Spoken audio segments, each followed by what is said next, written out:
Podcast. Bersama saya Pipi Mardiana dari kelompok 11 Halo Podcast, sekaligus host untuk teman-teman kelompok 11 episode pertama kali ini. Kita perkenalan dulu yuk. Yang pertama, Kak Yuli boleh perkenalkan? Halo teman-teman, perkenalkan nama saya Yuli Kusumawati, mahasiswa reguler C dari kelompok 11. Selanjutnya Kak Saniaroh. Halo teman-teman, perkenalkan nama saya Saniaroh dari mahasiswa reguler C dari kelompok 11. Selanjutnya Kak Nurmalia. Terima kasih Kak Pipi. Halo teman-teman, saya Nurmalia, mahasiswi pendidikan ekonomi reguler C Universitas Pamulang. Salam kenal. Dan saya sendiri selaku host Halo Podcast, Pipi Mardiana, mahasiswi reguler C di Universitas Pamulang. Dalam episode pertama kali ini, saya akan membahas tentang pasar keuangan dan kebijakan moneter, yang dimana kehidupan perekonomian tentunya tidak lepas dari modal dan investasi, yang dimana para pelaku ekonomi, baik individu, perusahaan, pemerintah, mengalami kesulitan dalam melakukan kegiatan perekonomian. Mungkin dari segi kekurangan modal atau bahkan untuk menginvestasikan saham yang dimilikinya. Menurut Kak Yuli, dalam masalah ini sebaiknya kita menggunakan pasar dan kebijakan apa dalam mengatasi permasalahan ini? Terima kasih Kak Pipi atas pertanyaannya. Menurut saya alangkah baiknya kita menggunakan pasar keuangan dan kebijakan moneter, di mana pasar keuangan akan menyediakan produk keuangan baik berupa aset fisik, surat berharga atau valuta asing, dan kebijakan moneter untuk mencapai perkembangan kegiatan perekonomian yang diinginkan. Dan selain itu juga Kak, kebijakan moneter ini berpengaruh terhadap sektor real dan keuangan melalui mekanisme berbagai jalur transmisi kebijakan moneter, yaitu jalur uang, kredit, suku bunga, nilai tukar yang berlangsung melalui sistem perbankan, yang dimana seluruhnya pekerjaan melalui sistem keuangan.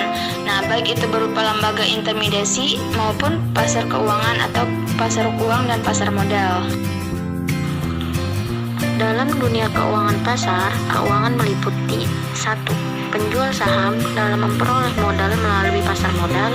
2. Pengalihan atas resiko pada transaksi pasar derivatif. 3. Perdagangan internasional melalui pasar valuta asing. Dalam hal ini, apakah ada keterkaitannya antara pasar keuangan, peminjam, serta pemberi pinjaman? Tentu ada dong Kak. Pemberi pinjaman terdapat individu dan perusahaan. Individu tidak menganggap dirinya sebagai pemberi pinjaman, namun mereka meminjamkan sejumlah uang kepada pihak lainnya dengan berbagai cara, seperti menyimpan uangnya dalam bentuk tabungan atau deposito di bank, menjadi peserta program dana pensiun, membayar premi asuransi, investasi dalam obligasi pemerintah, dan investasi dalam saham perusahaan. Sedangkan perusahaan cenderung menjadi peminjam untuk permodalannya. Dan peminjam itu terdapat individu, perusahaan, pemerintah pusat, pemerintahan daerah, dan perusahaan publik. Nah, individu meminjam uang melalui kredit bank untuk kebutuhan jangka pendek maupun panjang, gunanya untuk pembelian sesuatu. Nah, perusahaan meminjam uang untuk membantu kebutuhan jangka pendek dan jangka panjang guna perputaran dananya maupun untuk pengembangan bisnis. Sedangkan perantara keuangan dapat dikatakan sebagai tempat atau orang yang melakukan transaksi jual beli tersebut.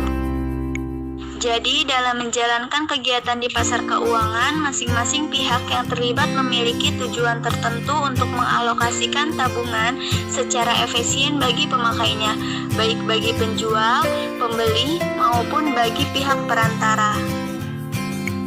Iya, tepat sekali Kak. Selain itu, pasar keuangan juga memiliki 6 jenis, yaitu pasar modal, pasar komoditi, pasar derivatif, pasar valuta asing, pasar kredit konsumen, dan pasar hipotek. Dari jenis pasar keuangan yang sudah disebutkan Kak Sani, semua jenis pasar keuangan ini melakukan kegiatan yang berhubungan dengan penghimpunan dana, penyaluran dana, transaksi tukar menukar mata uang. Dalam hal ini, pasar keuangan melibatkan pembiayaan keuangan baik melalui surat berharga maupun pembiayaan atau pinjaman. Jadi peserta atau pelaku dalam jual beli di pasar uang ternyata dilakukan oleh banyak pihak ya, seperti bank-bank, yayasan dana pensiun, perusahaan asuransi, koperasi, perusahaan dagang, perusahaan industri, perusahaan jasa, dan lembaga-lembaga keuangan lainnya.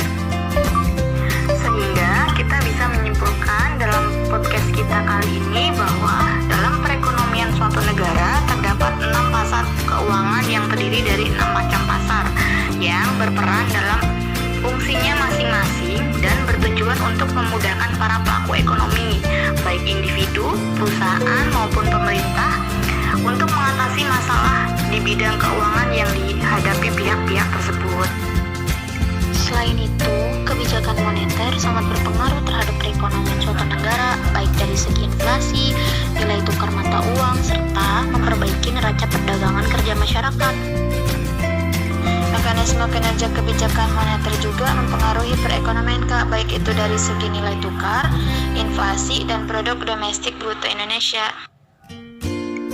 Akhirnya kita sudah berada di ujung akhir podcast episode pertama kita tentang pasar keuangan dan kebijakan moneter. Saya Pipi Mardiana mengucapkan terima kasih, sampai bertemu di episode selanjutnya.